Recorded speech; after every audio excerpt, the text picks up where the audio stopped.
ఉన్న బంగారాన్ని విడిపించి ఆ రోజు ఆన్లైన్ రేటుకే మేము కొంటాం. Sharma gold company. నమస్తే, వెల్కమ్ టు సుమన్ టీవీ. నేను మీ యామిని. ప్రస్తుతం మనతో ఉన్నారు ప్రముఖ ఆధ్యాత్మికవేత్త, ప్రముఖ జ్యోతిష వాస్తు పండితులు సుభాష్ శర్మ గారు ఉన్నారు. గురుగారితో మనం మాట్లాడదాం. నమస్కారం గురుగారు. శ్రీమాత్రే నమః. గురుగారు, మనకి ఏప్రిల్ 8వ తారీఖున సూర్యగ్రహణం ఏర్పడుతుంది అన్నారండి. అంటే అది కూడా మనకి అమావాస్య రోజు వస్తుంది. ఇప్పుడు భారతదేశంలోనే అసలు మనకి వర్తిస్తుందా లేదా, అలానే అతిపెద్ద సూర్యగ్రహణం అంటున్నారు. అసలు కొంచెం తెలియచేయండి. తప్పకుండా తెలియజేస్తారమ్మా. ముందుగా ప్రేక్షకులందరికీ శ్రీమాత్రే నమః, శ్రీ గురుభ్యో నమః. జ్ఞాని నామ్నపి చేతాంసి దేవి భగవతి హిసా బలాయ కృష్ణమోహాయ మహామాయ ప్రయశ్చతి.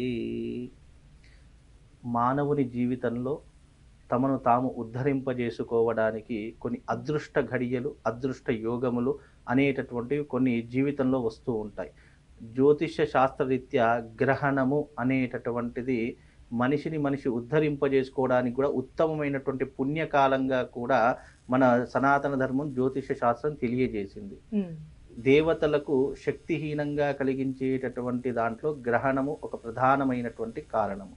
అలాగే మనిషి తన జీవితంలో తమ జీవితాన్ని ఉద్ధరింపజేసుకోవడానికి, ఒక ఉన్నతమైనటువంటి శిఖరాన్ని అధిరోహించడానికి కూడా గ్రహణ ప్రభావం అనేటటువంటిది మనిషి జీవితంలో కూడా చాలా చక్కగా ఉపయోగపడేటటువంటి అంశంగా కూడా కొంతమంది సనాతన ధర్మంలో ఋషులు మునులు తెలియజేసినటువంటి దాఖలాలు ఎన్నో కూడా ఉన్నాయి సనాతన ధర్మంలో.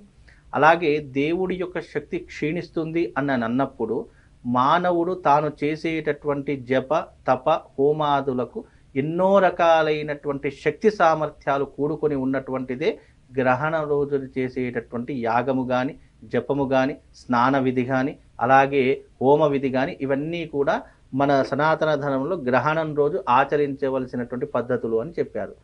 అయితే మనకు నిజానికి గ్రహణ స్పర్శాకాలం అనేటటువంటిది, గ్రహణ కాలం అనేటటువంటిది భారతదేశంలో మనకు లేదు. ఇవి ఉన్నటువంటి స్థానం కెనడా, మెక్సికో, యుఎస్ఏ అలాంటి ప్రదేశాలలో ఈ యొక్క గ్రహణ ప్రభావం అనేటటువంటిది ఏర్పడుతూ ఉంటుంది.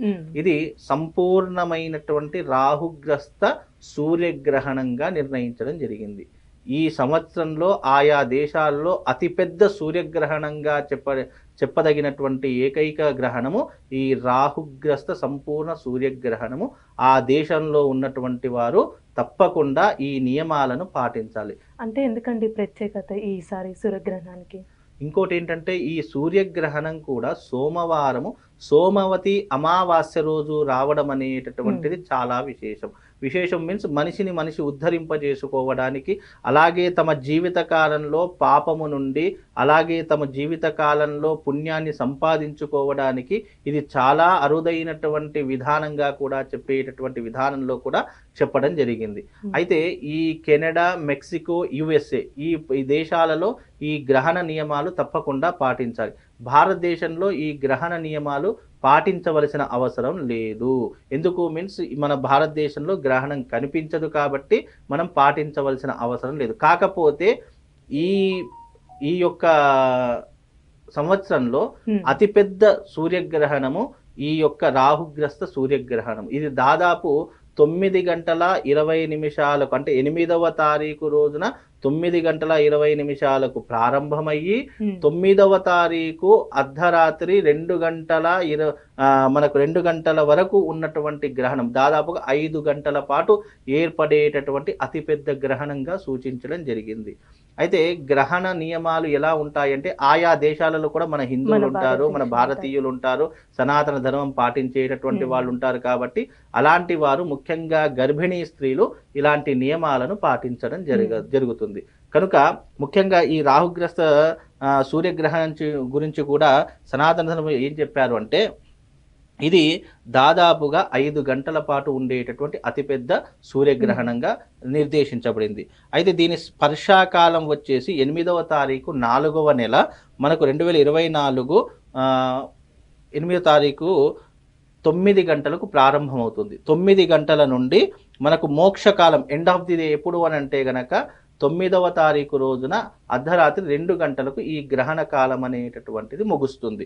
అయితే ఈ గ్రహణ కాలంలో ఏ రాశుల వారు ఈ యొక్క గ్రహణ నియమాలు పాటించాలి అని అంటే గనక మీనము, మేషము, సింహము, ధనస్సు ఈ రాసుల వారికి అధమ ఫలితము. అంటే ఈ రాసుల వారు తప్పకుండా ఆ గ్రహణ సమయంలో హోమాది క్రతువులు చేయించుకోవాలి. అంటే ఆయా దేశాలలో వాళ్ళకు అనుకూలంగా లేకపోతే గనక మాకు ఫోన్ చేస్తే ఆ రోజున గ్రహణ సమయంలో అర్ధరాత్రి ఈ యొక్క అరిష్ట నివారణ తంత్ర యాగం అనేటటువంటిది కొనసాగుతూ ఉంటుంది. ఆ అరిష్ట నివారణ తంత్రం ఈ రాసుల వారు తప్పకుండా ఆచరణ చేపించుకోవాలి. లేదు అంటే గ్రహణ ప్రభావం వాళ్ళ మీద పడి రాబోయేట రోజులు ఏదైనా విపత్తులు కానీ ఇబ్బందులు కానీ జరిగే అవకాశం. అలా జరగకుండా ఈ అరిష్ట నివారణ తంత్రం చేయించుకో. అరిష్ట నివారణ తంత్రం అంటే అర్థం ఏంటి? అరిష్టాలను దూరం చేసేటటువంటిది అని అర్థము. అలాగే కన్యా, తుల, వృషభం, మిథునం ఈ రాశి వారికి ఉత్తమ ఫలితాలు ఉన్నాయి. ఈ గ్రహణ ప్రభావం వల్ల అదృష్టం కలిగేటటువంటి రాశులు ఏ రాశులు అంటే కన్యా రాశి వారికి అదృష్ట యోగం కలుగుతుంది, తులా రాశి వారికి అదృష్ట యోగం కలుగుతుంది, వృషభ రాశి వారికి అలాగే మిథున రాశి వారికి ఉత్తమ ఫలితాలు ఉన్నాయి. ఈ గ్రహణ ఫలితాలు ఉత్తమ ఫలితాలు ఈ రాశుల వారికి ఉన్నాయి.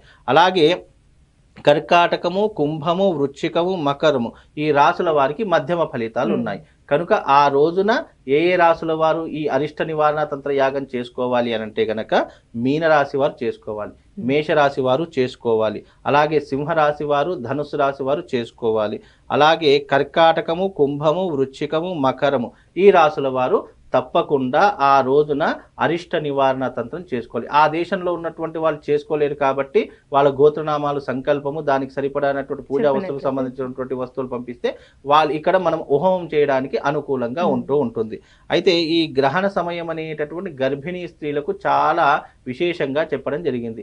ఎప్పుడైతే ఆయా దేశాల్లో గర్భిణీలు ఉంటారో లేదు ఆ సమయంలో అక్కడ ఉన్నటువంటి వాళ్ళకు ఇలాంటి నియమాలు తెలియవో ఇలాంటి వీడియోలు వచ్చినప్పుడు ఏ సమయంలో నియమాలు పాటించాలి అనేటటువంటి అంశం కూడా తెలియజేశారు.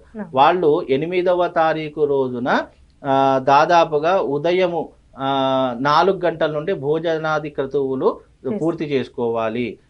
అలాగే గర్భిణీ స్త్రీలకు ఎగ్జంప్షన్ ఉంటుంది. వీళ్ళు సాయంకాలము అంటే సాయంకాలము 5-6 గంటల వరకు భోజనాది క్రతువులు అన్ని కూడా పూర్తి చేసుకోవాలి. ఆ తర్వాత బయటకు వెళ్ళకూడదు, సూర్యుడి కిరణాలు పడకుండా జాగ్రత్త తీసుకోవాలి. అలాగే వీళ్ళు ఒకే దగ్గర కూర్చొని ఉండి దేవతలకు సంబంధించినటువంటి గ్రంథాలు చదవడము లేదా ఏదైనా భగవద్గీత లాంటివి చదవడం, రామాయణం లాంటివి చదవడం చేసుకోవాలి. అటు ఇటు కదలకుండా ఒకే దగ్గర కూర్చోవాలి. అలాగే గర్భిణీ స్త్రీలకు కూడా ఎన్నో రకాలైనటువంటి నియమాలు చెప్పడం జరిగింది. అలాగే ఆ రోజున నీళ్లు తాగడం కానివ్వండి, లేదు అంటే భోజనాది క్రతువులు చేయడం కానివ్వండి, ఏదైనా చిరుతిండ్లు తినడం కానీ ఇలాంటివి అస్సలు చేయకూడదు. గర్భిణి అలా చేస్తే కనుక పుట్టబోయేటటువంటి పిండానికి ఏదైనా ఎఫెక్ట్ జరుగుతుంది అని తెలియజేశారు. అలాగే ఈ యొక్క అరిష్ట నివారణ తంత్ర యాగం కూడా ఈ యొక్క రాశుల వారు తప్పకుండా ఆచరణ చేసుకోవాలి. అలా చేసుకుంటే గ్రహణ ప్రభావం అనేటటువంటిది వాళ్ళ మీద పడకుండా జాగ్రత్త పడడం జరుగుతూ ఉంటుంది. అలాగే ఆ రోజున వెండి సూర్యబింబము అలాగే నాగబింబము ఈ రెండూ కూడా నేతిలో వేసి బ్రాహ్మడికి దానం ఇవ్వడం జరుగుతూ ఉంటుంది. ఆ రకంగా కూడా చేస్తే గ్రహణ దోషం పోతుంది. యాగం చేసుకోలేనటువంటి వారు ఇలా నాగబింబము అలాగే ఒక సూర్యబింబము రెండింటిని కూడా వెండితో చేయించి నేతిలో వేయాలి. అంటే నెయ్యిలో వేసేసి అది బ్రాహ్మడికి దానం ఇస్తే గనక గ్రహణ ప్రభావం అనేటటువంటిది వాళ్ళ మీద పడకుండా ప్రొటెక్షన్ లా ఉంటుంది. దానికి సరిపడా వస్త్రదానము అలాగే స్వయం పాక దానం కూడా ఇస్తే దీని యొక్క ప్రభావం అనేటటువంటి తగ్గుముఖం పడుతూ ఉంటుందమ్మా. ఇది గ్రహణము. అంటే మన దేశంలో లేదు కాబట్టి మనం భయపడాల్సిన అక్కడ ఉన్నటువంటి వాళ్ళు ఉంటారు. అలాగే ఇక్కడ ఉన్నటువంటి వాళ్ళు ముఖ్యంగా గర్భిణీ స్త్రీలు ఎవరైనా ఉంటే గనక ఆ సమయంలో అంటే సాయంకాలము 4-5 గంటల వరకు ఉన్నటువంటి వాళ్ళు గర్భిణీ స్త్రీలు బయటకు వెళ్లకుండా సూర్యుడి యొక్క కిరణాలు పడకుండా జాగ్రత్త వహిస్తే బాగుంటుందమ్మా. చాలా చక్కగా తెలియజేస్తారండి. ధన్యవాదాలు. శ్రీమాత్రి. సుమన్ టీవీలో మీ పర్సనల్ అండ్ బిజినెస్ ప్రమోషన్స్ కోసం కింది నెంబర్కి కాంటాక్ట్ చేయండి.